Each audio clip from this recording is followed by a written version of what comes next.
Hello everyone. So I will talk about solvability of polynomial systems over finite field.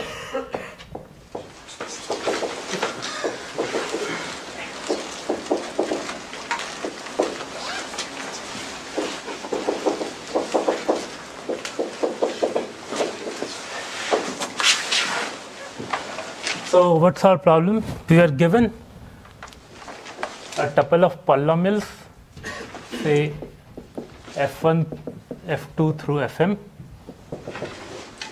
over a finite field. So each fi is an n-variate polynomial over a finite field, let's say fp. Fp prime or prime power? Yeah, prime power in general, but very soon I will fix p to be a prime. And we are given the finite field and this tuple of polynomials, and we are concerned about the variety of this defined by this. So I will refer to this as the geometric variety, the set of all points in the algebraic closure of fp, so that all fi's vanish at the point I, at the point A.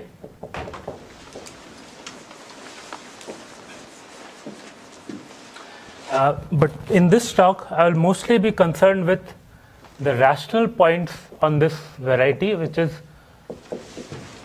all points in the base field fp itself.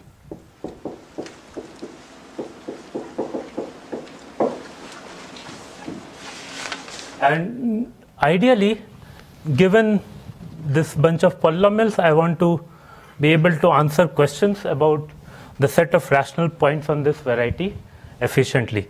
So what are the questions that one can ask?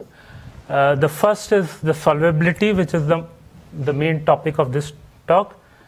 Is the set of rational points non-empty? One can ask to find solutions, which is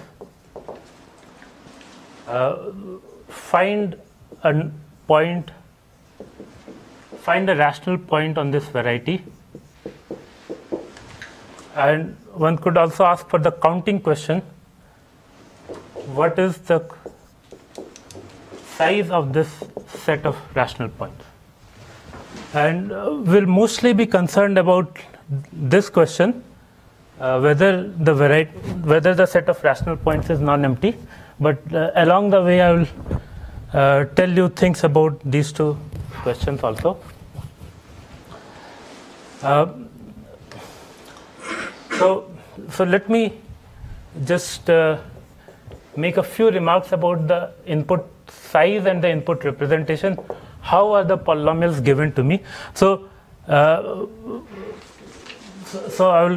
I want to talk about algorithms for these questions and their complexity. So I have to tell you about the representation of the inputs. So each polynomial will be given to me as a vector of coefficients. So I have m polynomials. Each of them is of degree d on n variables. So if you just represent it by the naive as a list of coefficients, you will have so many coefficients, and each such coefficient is an element of the finite field, so you can represent it using log p bits. So this is the size of the input that we have. And ideally, we would like to answer all these three questions in time polynomial in the input size, which is this. Right? Of course, this is a canonical NP-complete problem. We cannot hope to solve it efficiently. All these three questions are NP hard. So before I go on to the exact results here, let me just mention that there's a trivial algorithm which will answer all these three questions, and which is the following. Since we are concerned only about the rational points, we could try all possible points. There are p to the n of them. So there's a trivial algorithm with this much running time which solves all these three questions. And so sort of this will be the benchmark. We want to be really efficient in terms of this compared to this. Okay, so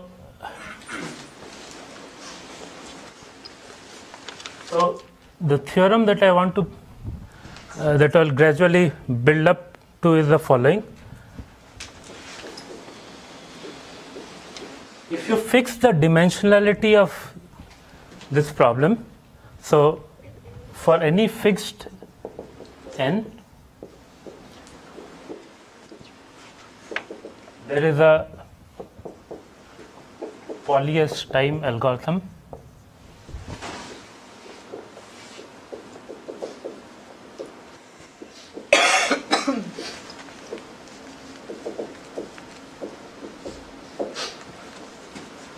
for solvability.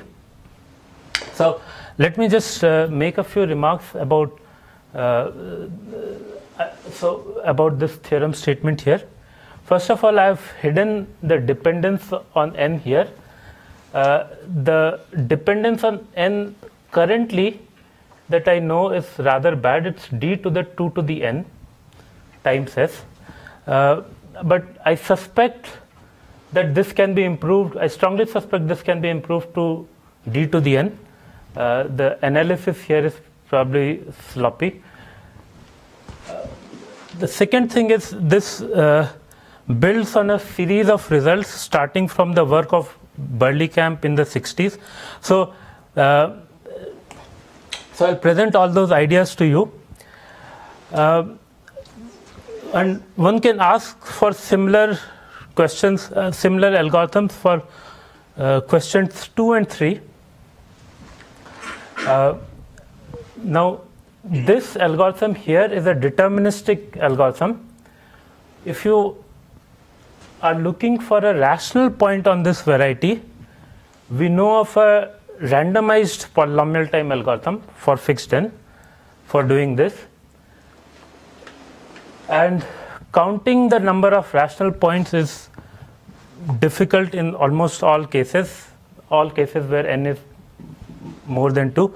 There are a very few situations in which we can count the number of rational points, and that is a major area of research in algorithmic number theory, whether you can count even the number of rational points on curves over finite fields or not.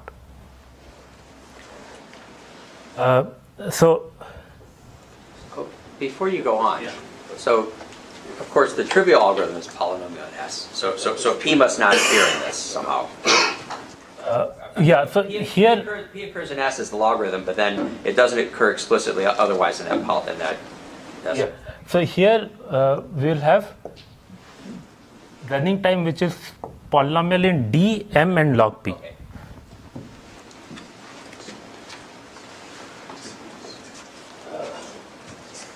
D is the degrees, right? All the D is the degree of the polynomials, yes. I should have mentioned this. It's in Each input size, implicit. Each Fi is of degree at most D. Yes. Can you replace D plus n choose n by the number of terms? By the sparsity of these, no, I don't know how to do that. In fact, there's some very recent work of Chi Cheng which seems to do something about it, but in general, dealing with sparse polynomials is much more difficult.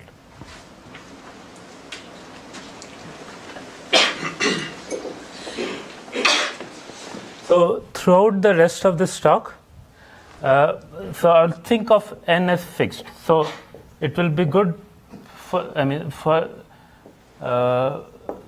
say n is 3. It will be just easier to follow this. And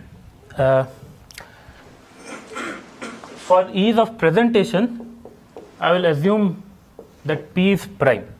Most of what I say will hold over any finite field, but it will just help me with the exposition to assume P is prime. I won't have to deal with some degenerate cases. And I will mention some open problems which are open really when P is prime and solutions are known over small characteristic fields. And also, just to sort of tell you that we want to avoid this regime where the trivial algorithm works, you should think of P as large. This is the main thing that we are concerned with. So think of P as maybe at least 2 to the D or something. So, so in that kind of situation, the trivial algorithm is very slow. So any questions about the problem statement or the theorem statement before I go on? Question? Yes. So you could, I suppose, in this range when P is large, you could also ask an approximation version of question. Yes. It turns out that you can also answer approximately the number of solutions here and deterministically. So this has an approximation algorithm. And it will just follow from what I tell you. Okay. So here will be the outline of this talk.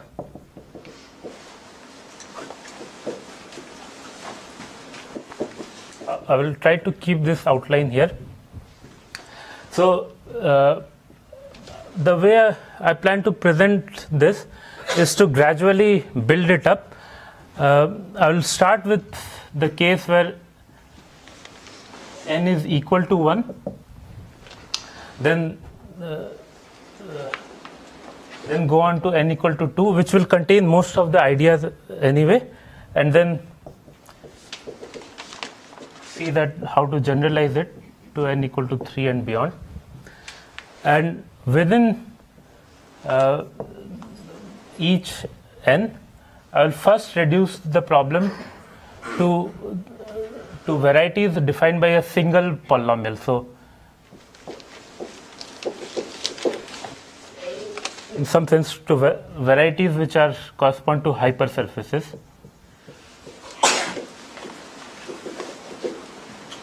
And then we'll see how to handle the m equal to 1 case in all of these. So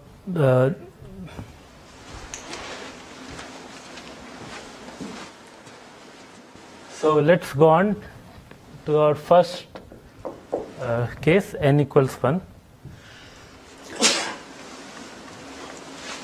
Yeah, please feel free to stop me and ask questions. So now we are given each fi is a univariate polynomial in x1, and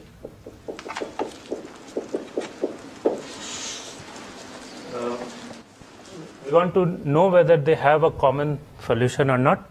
So the first thing I'll do is reduce it to the case where m is equal to 1, and in this case it's very easy. Suppose if we look at the GCD of all the FIs, this can be computed efficiently by Euclid's algorithm, and then the main point is that the rational points of this variety are contained in the rational points of the GCD. In fact, Okay. right? So now we have reduced our problem to a single univariate polynomial, and how to check whether it has a root or not. So now suppose if we look at the GCD of G with x to the p minus x.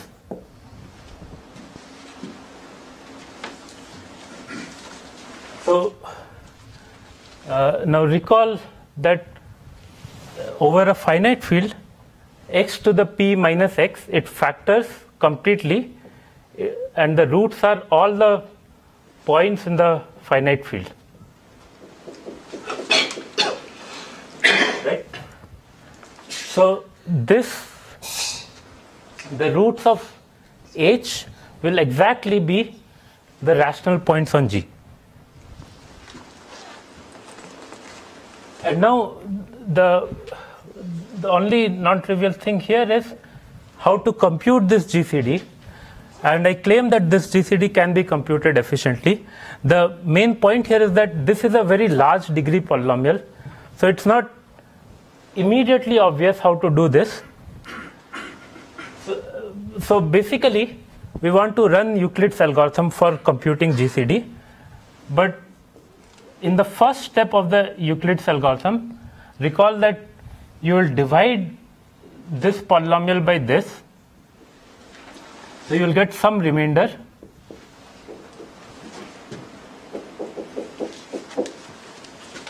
and then you take the GCD of the remainder with G and so on. And the main observation here is that this first step of the Euclid's algorithm, where you want to compute this remainder, can be done efficiently, and the way to do it is by repeated squaring. So you start with x1, compute x1 square, x1 to the 4, x1 to the 8, and so on, and multiply an appropriate subset of them together to compute x1 to the p mod g. And in this entire process, our degrees never go more above the degree of G. So the degree of all our univariate polynomials stay below D, and that's why this is efficient. So you're not doing Euclid's algorithm, but it's modified. Yes. Yeah. So it's a small modification of Euclid's algorithm. So the proposition is that Hx1 can be computed efficiently.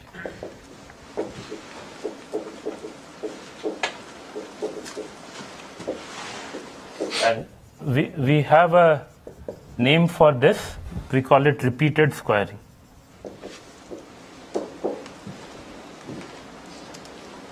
And this is from the 60s. We already knew it. Okay. So in fact, not only does it help, so now if I just look at the degree of H, this is exactly the number of rational points on my variety. So I compute the GCD and look at the degree, and I have solved questions 1 and 3, both of them in this case, and everything is efficient here. Now, although this is somewhat away from the main topic of this talk, I can't help you give an idea of how to solve question 2 also in this case. And this is work due to Berlekamp, Elvin Berlekamp, who was here in Berkeley, and due to Cantor and Zezenhaus.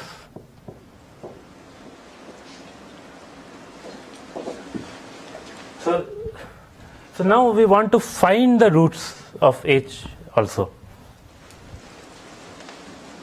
Right? So the question is,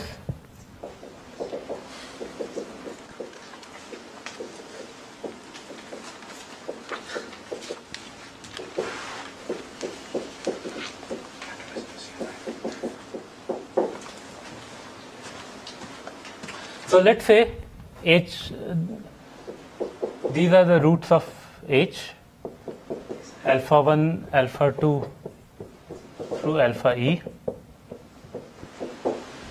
So I'm going to try to factor H and keep on factoring until I hit a root.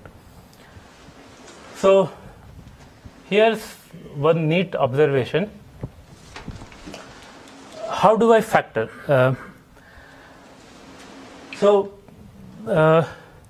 Suppose it happened that some of the roots of H were quadratic residues and some were not residues. In particular, let's say alpha 1 was a residue.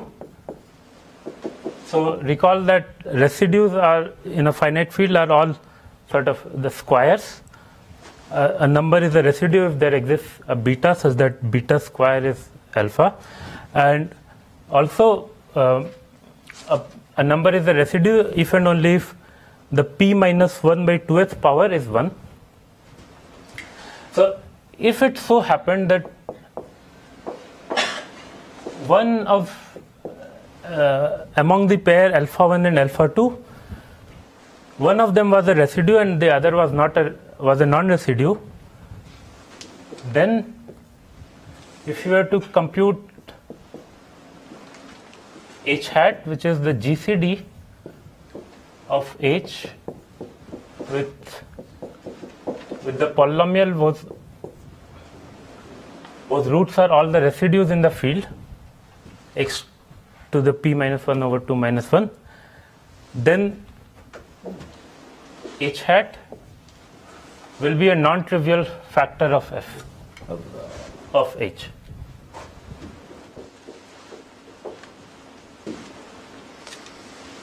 So it's non-trivial in the sense that it's not equal to 1 or H.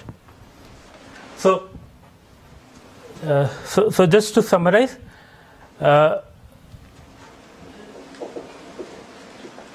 if it so happened that some of the roots were residues and others are not, then we obtain a non-trivial factorization of H. Right? So now how do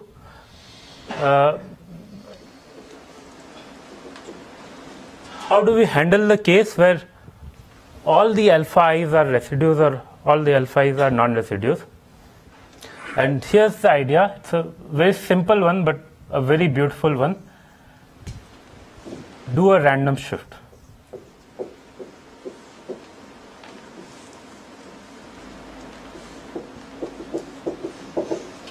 So let me explain this. So suppose if I take h of x and shift it by a randomly chosen element from the finite field. So pick a beta at random from the finite field and consider this polynomial, call it h tilde of x1. Right? So its roots are essentially just the alpha i's shifted by the betas.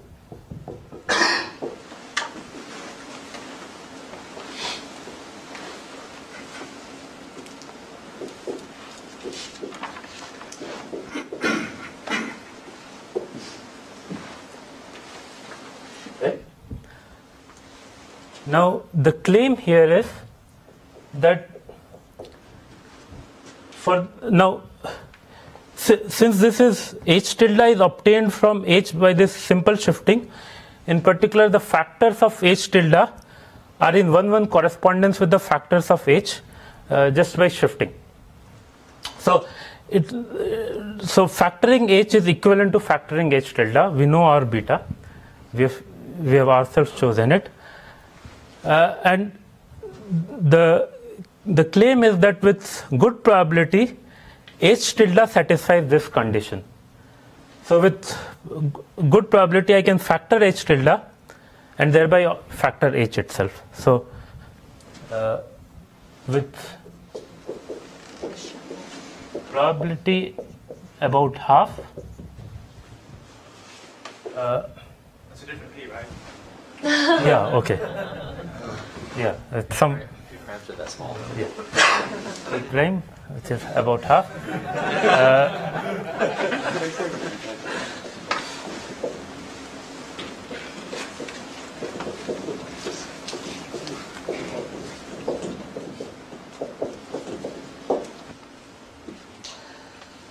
It's about probability half. For the shifted polynomial, one of these new roots will be a residue and the other non-residue, or vice versa. So with probability about half, I can factor this, and then I just keep on doing this. And if one beta fails, I just try a few more betas, and with very high probability, very quickly you will be able to factor h. So let me just prove this. So the proof is also very simple. So this is equivalent to saying that I want the difference to be non-zero. So for the object on the left hand side, think of it as a polynomial in beta. It's a non-zero polynomial in beta because, for example, if you plug in beta equal to alpha 1, this is a non-zero number. And it's a polynomial in beta of degree at most p by 2 roughly, p minus 1 by 2, roughly p by 2. So it has at most p over 2 zeros. So, and I've picked beta randomly from FP, so there are p choices of beta, and with roughly half of them are bad. So with probability roughly half, this will be non-zero.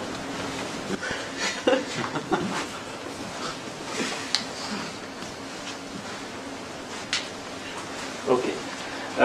So yeah, this is a very simple and beautiful idea. It has been around for 30, maybe almost 40 years now. We don't know how to de-randomize this. So this is open. Find a deterministic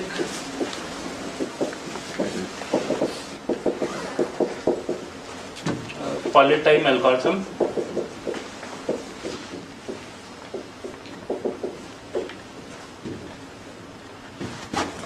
for computing roots.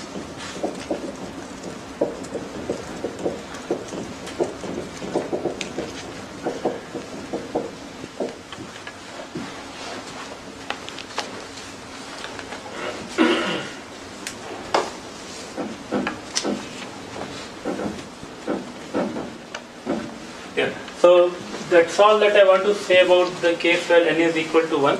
Any questions? Yeah. Is there any improvement to the probability, like you get probability 3/4? Yeah, there are some improvements to the probability. So here I just use the fact, I just use two of the roots, alpha 1 and alpha 2. When you have more roots, you can do a better analysis and the probability here becomes substantially less, depending on how many roots you have. Question here. Yeah. So in this univariate case, it suffices to take the input size to reduce the number of terms, and that would still be polynomial time, what you've just described, right? No. So when we want to do this GCD computation here, so in that case, the first step of the GCD computation is divide this by h and compute the remainder. So although h might be sparse, this remainder might be very dense, and then To improve the probability, you could just increase the running time by a constant factor and do it several times. Yes. You could get it to 3/4 just by doing it twice. Yes, exactly. Yeah. So you can improve the probability by just repeating it. Let's say if you repeat it log p times, then almost certainly you will have found an non-trivial factor.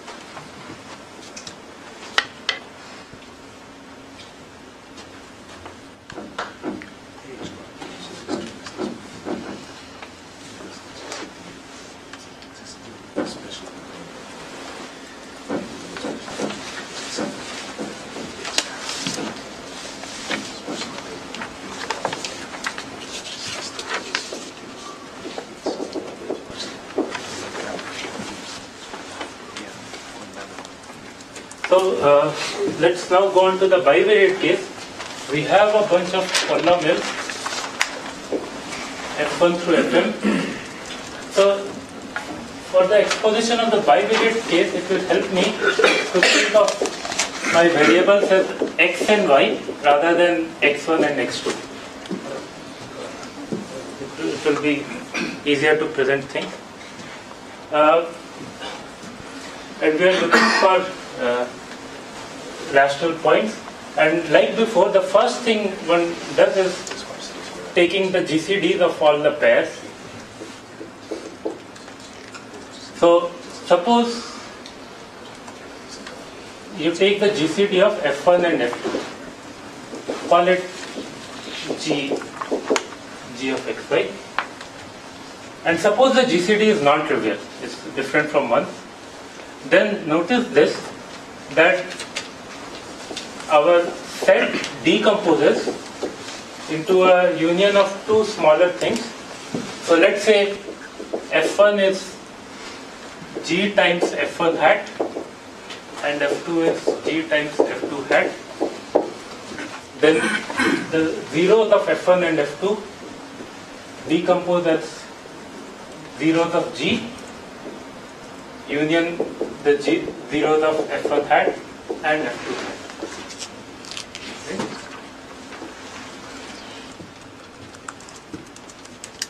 And more generally, even if you throw in all the other polynomials, we also obtain a decomposition.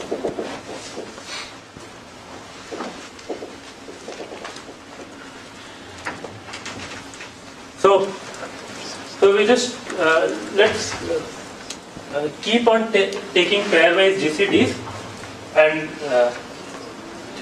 breaking our problem into two smaller sub-problems until we can't do it anymore. So after the end of this, assume that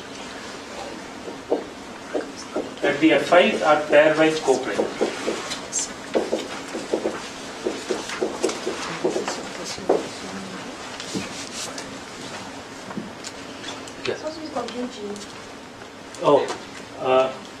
Essentially just run Euclid's algorithm, but now in one variable. Yeah, in one variable.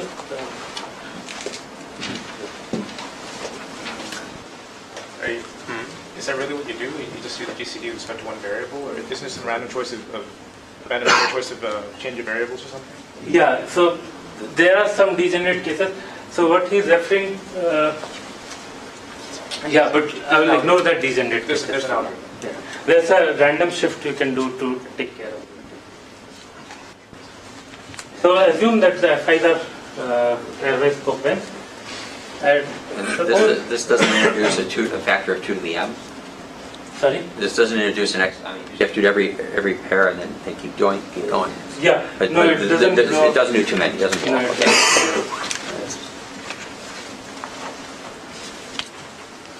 Because the degrees are going down, and if you look at the sum of the degrees, you wouldn't have changed too much. Mm-hmm.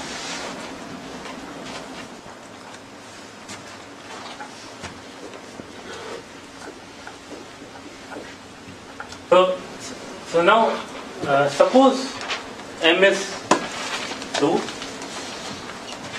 or more, then one thing one can do is, let's look at the first two polynomials. I could take the resultant with respect to say x and call it y, dou y. This is a univariate polynomial in y, and since they are co-prime, this will be non-zero. So now, any common zero of f1 and f2. Oh, okay. So one more thing. For it will be easier for me to tell you about the randomized algorithm first. So initially, I will assume the use of randomness, and then later we will see how to de-randomize.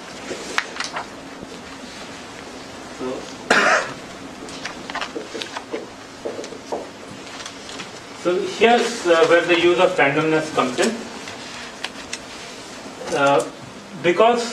So here's an elementary proposition. for any common 0 of f1 and f2, the y coordinate must be a 0 of the resultant.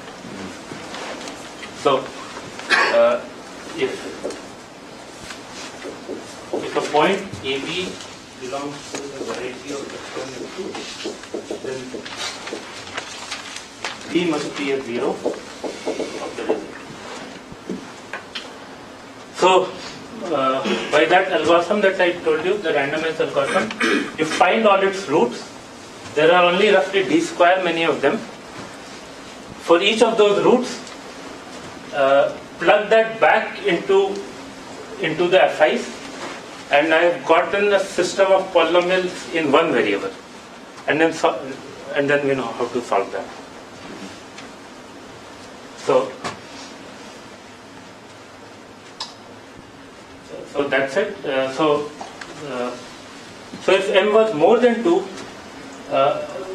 we know how to do it. So now assume. So the randomization, you're doing some random substitutions to put them in a position so that they'll come to zeros at infinity or something like that. The randomization we are using to find the roots here. Yes, but to find the roots. Okay. Yeah. No, but also, you're going to reduce the m greater than 2 case to the m equals 1 case. That would take the random linear combination of polynomials, right? Take 2 random linear combinations. No, so I could do it with just the first 2 of them. Oh, okay. Yeah, but in practice that's a better idea, to take random linear combination, but I can do it just with the first 2 because they are co-prime, this will be non-zero.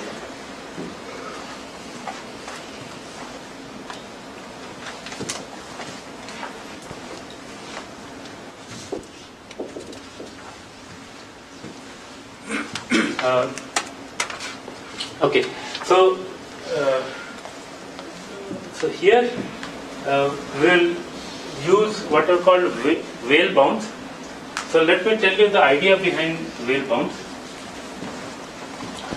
and this is where it will also answer Kiran's question. We will in fact get an approximation algorithm for Q3. So let me tell you about Weyl bounds. But before I give you the formal statement of Weyl bounds, let me give you some intuition.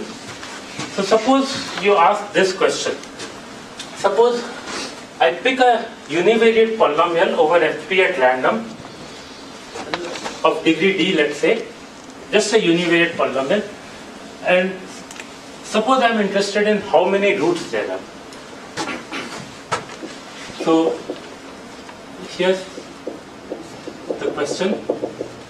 I pick a univariate polynomial at random of degree d over fp, and let's ask this question: what's the number of roots of each? The expected number of roots. What's the probability measure of this? This is a finite set when you look at degree d polynomials uniformly at random.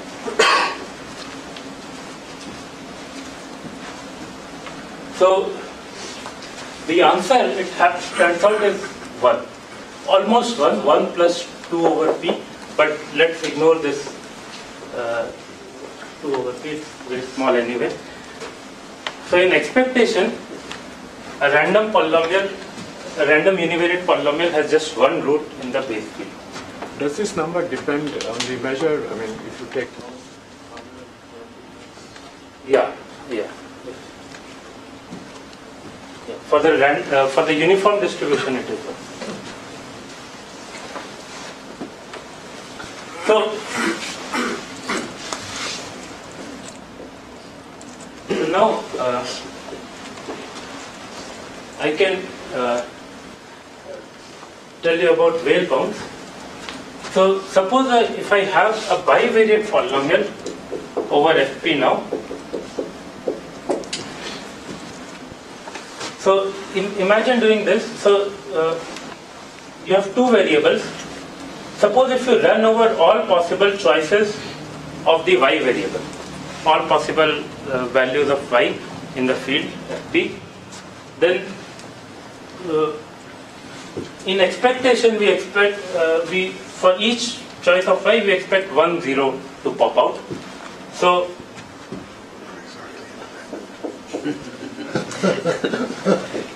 What's a heuristic? so yeah, so heuristically you would expect the number of rational points on F1 to be P, and the Weyl bounds tell you that this is indeed the case up to an error term, and if F1 satisfies some nice algebraic conditions. So I'll tell you what that algebraic condition is. Most bivariate polynomials will satisfy this condition. It's called absolute irreducibility. So suppose F1 is irreducible,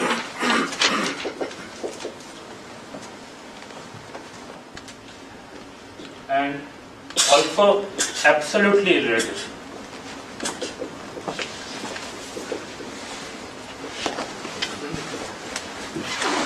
Then the number of rational points on F1 is roughly P. So, okay.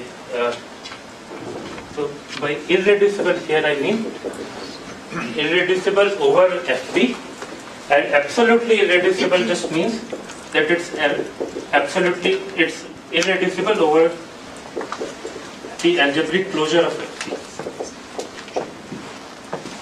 So let me take some examples to illustrate this notion of absolute irreducibility. So for example, suppose square root of -1 is not in FP, then consider this polynomial x square plus y square. This will factor over the closure like this. So this is irreducible but not absolutely irreducible. On the other hand, if you look at a polynomial like this is always absolutely irreducible.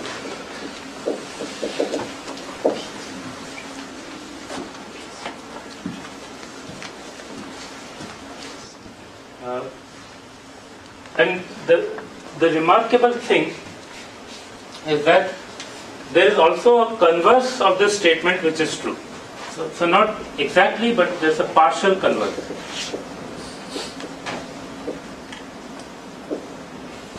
So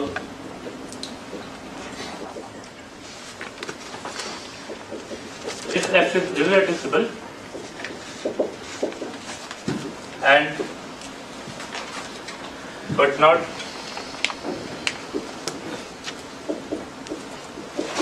absolutely irreducible, then all the rational points of F1, they are singularities of F1.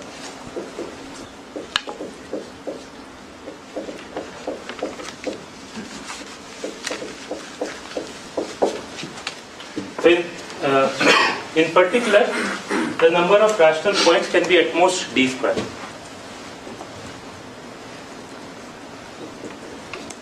So in particular, the number of rational points is very small.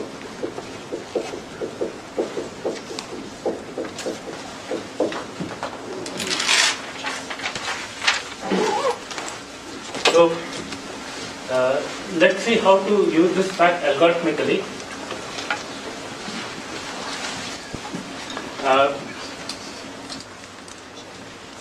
So I want to tell you now about the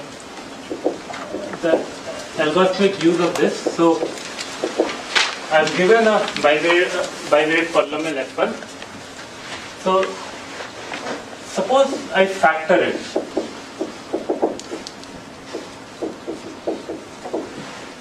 Into irreducible factors over Fp. Then for each of these irreducible factors, I check whether it is absolutely irreducible or not. And if there is some absolutely irreducible factor, we know it has lots of zeros. Otherwise, we look at the singularities. So we have, and the singularities will be very small. And we have reduced our problem to a lower dimensional problem. So, since this is going to be crucial for the deterministic algorithm, I want to tell you how to factor polynomials. This is an algorithm due to Kalsofen.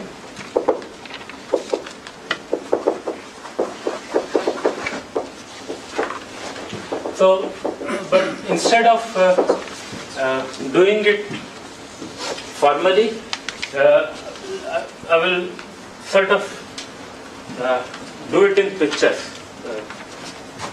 It won't be formally correct, but you can turn that geometric idea into an algebraic formalism and it will work. So let's say, for simplicity, that we have a polynomial which has two factors, g1 and g2.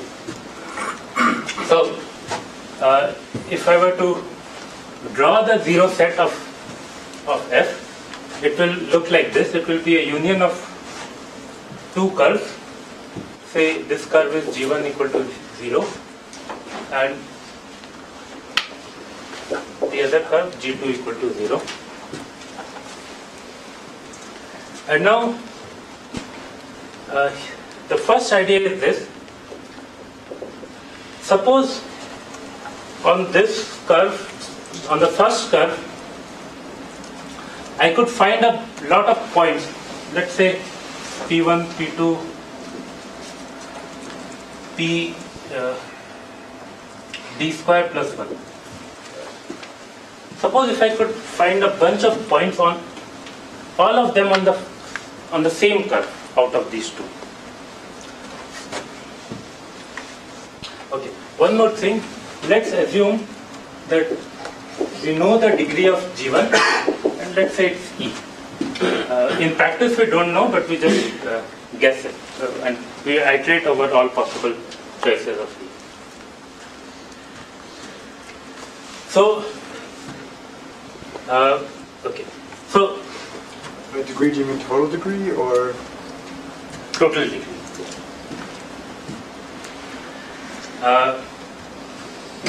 So now, if I have a bunch of points on the same curve, I could interpolate a polynomial h through those points. So I can compute a bivariate polynomial which vanishes on all these points.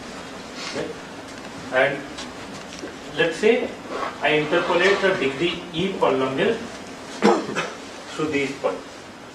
And a non-trivial solution exists, and a non-trivial polynomial exists because we know that G1 itself is a solution to this. Okay? Now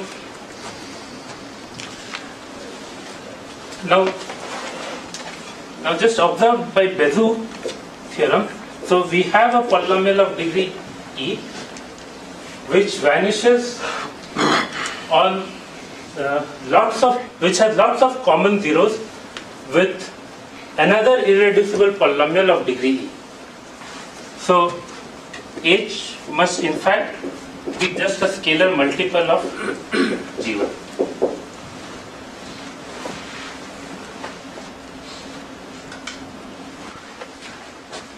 So to summarize, if we have a bunch of points on one of the components, we can find that component. And now in practice we don't have a bunch of points on a single component, so how do we obtain them? So suppose I have one point on this component. Let's call it P1. One point I can obtain in the following way. I could plug in y equal to 0 and solve for x. At least with randomization I can do it. Now start with this one point. Take the tangent to the curve at this point. You can do this given f. Goes in some sense an infinitesimal amount in the direction along the tangent, and you will have found another point P2 on the curve. Then start with P2, draw the tangent at P2, go an infinitesimal amount along the tangent, you'll have another point P3, and so on.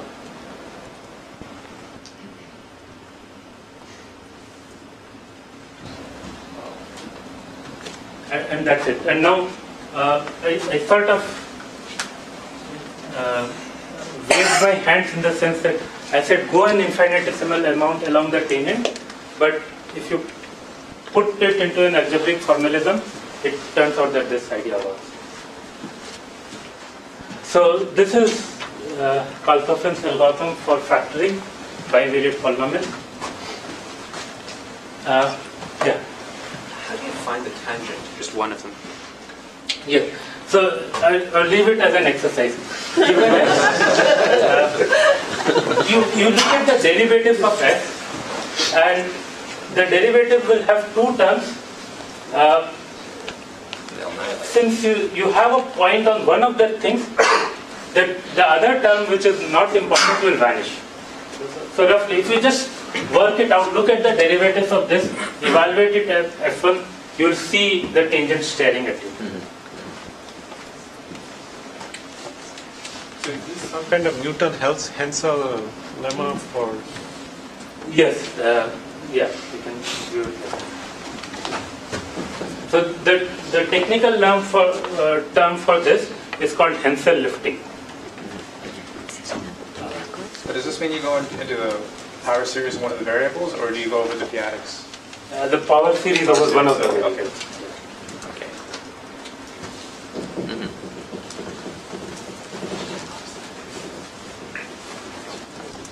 Okay.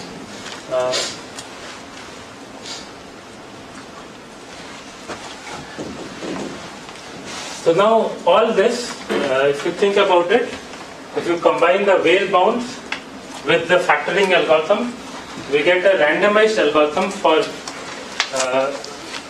this question, for our solvability question, and it also gives us a randomized algorithm for this, the second question, finding a rational point. Because we know that there are lots of rational points on our curve. You just pick your x coordinate at random and solve for y. So you get this also. But counting the number of rational points on curve remains a major open question. And we know how to do it on only very few cases.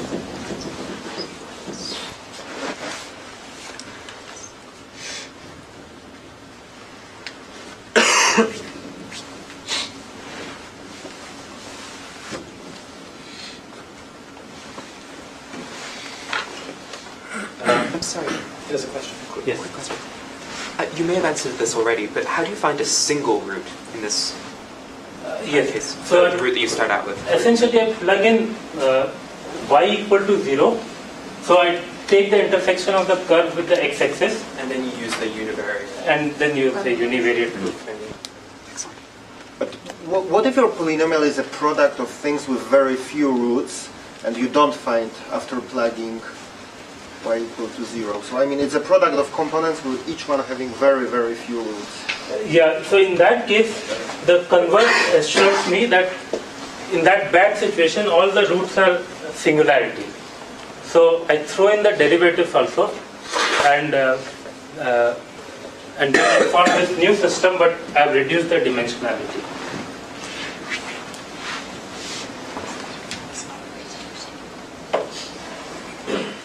So, yeah, so I'm almost out of time, and I'm almost about to end also.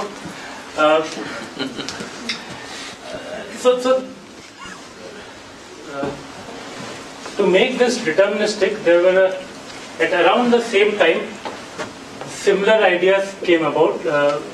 There's one paper by Gao, Kaltofen, and Lauder,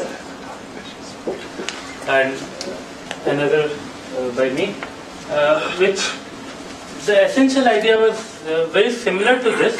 Now, notice that to get this algorithm going, I needed 1 point on one of the curves. So,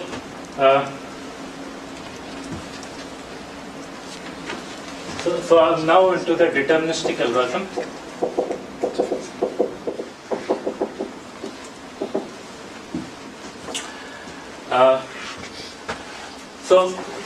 So I'm given f. I want to sort of factor it. So I take the intersection with the y-axis, with the x-axis. So I set y equal to 0. Call this as g. And here what we did was find roots of g. I don't know how to find the roots. So the idea is this: go to this ring Fp z by g of z. So in some sense the element z in this ring is a zero of this. And then just pretend that this is a field and pretend that z is an actual root of your polynomial g here, and run this algorithm. And it turns out that if you think about it, it will help you answer these kinds of questions, whether our polynomial f1 has any absolutely irreducible factors or not. And that turns out to be good enough for the solvability question number 1. So here's the idea. Just run Kaltofen, pretending that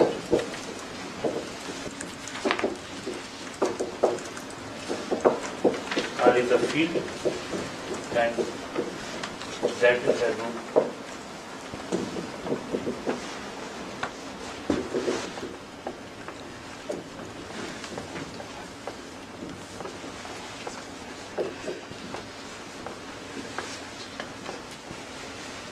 In particular,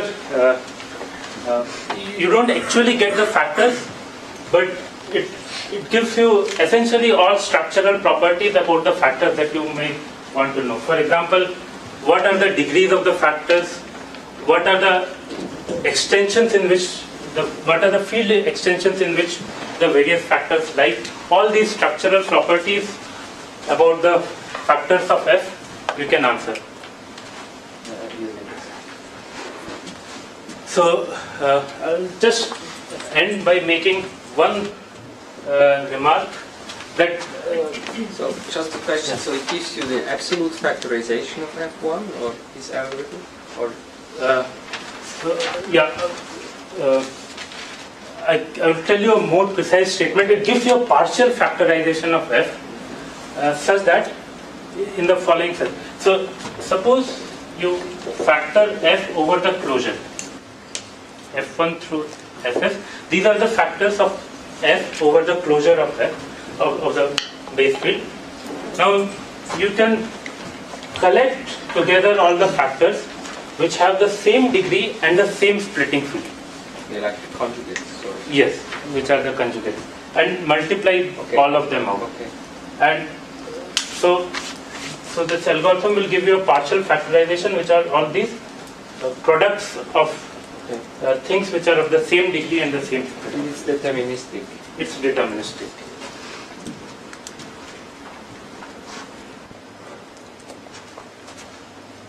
So much of this generalizes to n equal to 3 and beyond. But unfortunately, it seems that at least the naive way that I was doing it, the complexity becomes doubly exponential with respect to n for n equal to 3 and beyond. But I suspect that it is just that I was doing a very sloppy analysis, and it can be improved to single exponential in n. So that's it. Any questions?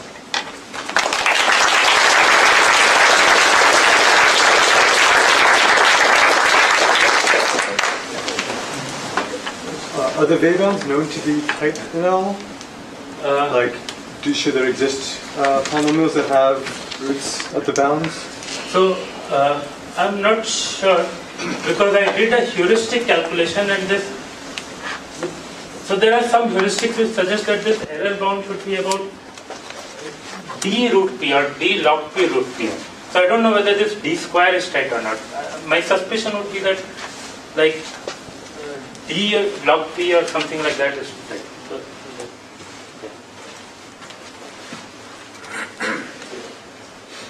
For the case when n equals 3, when you have just one polynomial m equals 1, in that case, what's possible? Just a surface, for example. Yes. For the complete number of points. Yes. What's the running time? What's worse? For number of points? Yeah, or even just decide if there are section. Yeah, so this generalizes to 3 variables also. You can find out whether it has an absolutely irreducible factor or not. And so here you can do, if you think about your algorithm, you can find the distinct degree factors in 3 variables. And you can also sort of find the splitting field of the various factors. Do the Bay conjectures play some role here as n increases? Not the full conjectures, only the bounds on the number of rational points. I mean, yeah. From all I've seen, it's only these bounds that we use. I mean, you have to know of the geometry of the 0 set to really use the binder for information besides the copies. Well, but I think that comes to the values. Yeah, maybe a few cases lets you predict. Okay. Any other? Yeah. Okay. Do you know any complexity lower bounds if the input polynomials were sparsely represented, or do you expect that these results will generalize to sparse polynomials? No, I suspect that for sparse polynomials things are much more difficult. So there is one result which is known, that even computing the GCD of 2 very sparse polynomials is in general NP complete. Even detecting roots too. If you detect roots for over a prime field, if you let the prime grow, that's also NP hard. Yes. It's NP hard with respect to DPP reduction. So in one variable sparse is already hard. Yes. Just deciding if you have a root. Okay. Yeah. So yes. Thanks. Any further? So maybe to revisit my question one last time. So I guess in the general case for the number of rational points, the main term is like q to the dimension of the 0 set times the number of absolutely irreducible components, and then the error term is like q to the d minus a half times something. Right. Do we have any hope of at least finding that second order term? Oh, no. I mean, that's somehow intermediate between the full counting problem and just this, but maybe in some special case. Right, for curves this is already as hard as the counting problem, but maybe so for curves already sort of like counting. Maybe in some complementary situation, the degree is not too large.